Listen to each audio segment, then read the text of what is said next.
एका मागे एक लग्न चालू आहे, त्यात वेळ कमी. मग ते घरचं लग्न असो किंवा डेस्टिनेशन वेळ, हेअरस्टाईल काय करायची हा प्रश्न नेहमीचाच असतो. त्यात प्रत्येक वेळी वेगवेगळे हेअरस्टाईलिश शोधणं, त्यात माझे हेअर्स एवढे फ्रिझी आहेत की त्यांना स्टाईल करणं माझं मोठं आव्हानच आहे. पण काळजी करू नका, आज मी तुम्हाला दाखवणार आहे 3 झटपट आणि सुंदर hairstyles. No tension, no frizz. हा आहे फिलिप्स स्टायलिंग ब्रश. माझ्यासाठी अगदी मस्ट हवा आहे. माझे फ्रिझी हेअर्स अगदी सहज मौसर करतो आणि स्टाईल करणं सोपं होतं. केसांमध्ये पार्टिशन करा आणि ब्रश फिरवा आणि फक्त 5 मिनिटमध्ये केस सुंदर, सिल्की आणि चमकदार दिसतात. शिवाय मस्त व्हॉल्यूम सुद्धा मिळतो. सगळ्यात पहिली स्टाईल एकदम सोपी पण इम्पॅक्टफुल आहे. मी मिडल पार्टिशन करून हेअर्स मोकळे सोडणार आहेत, कारण खूप सोबर आणि सिंपल लुक येतो या लेहंग्यावरती.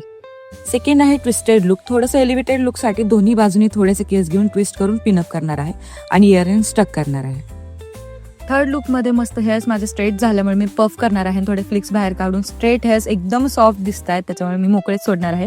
सो खूप सुंदर असा लुक येत आहे याच्यामुळे. खूप सुंदर आणि 3 सोप्या ह्या हेअरस्टाईल्स आहेत. या 3 हेअरस्टाईल तुम्हाला कशा वाटल्या हे मला नक्की कळवा आणि तुमची फेवरेट कोणती हेअरस्टाईल आहे हे नक्की कमेंटमध्ये सांगा. आणि हा स्टायलिंग ब्रश कसा वाटला हे सुद्धा नक्की कमेंटमध्ये कळवा. तोपर्यंत बाय बाय.